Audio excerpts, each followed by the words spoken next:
بسم الله الرحمن الرحيم والشمس وضحاها والقمر إذا تلاها والنهار إذا جلاها والليل إذا يغشاها والسماء وما بناها والأرض وما طحاها ونفس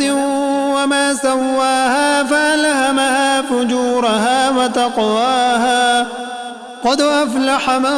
زكاها وقد خاب من دساها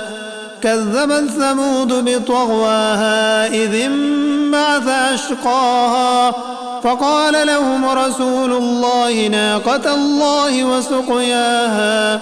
فكذبوه فعقروها فدمدم عليهم ربهم بذنبهم فسواها ولا يخاف عقباها.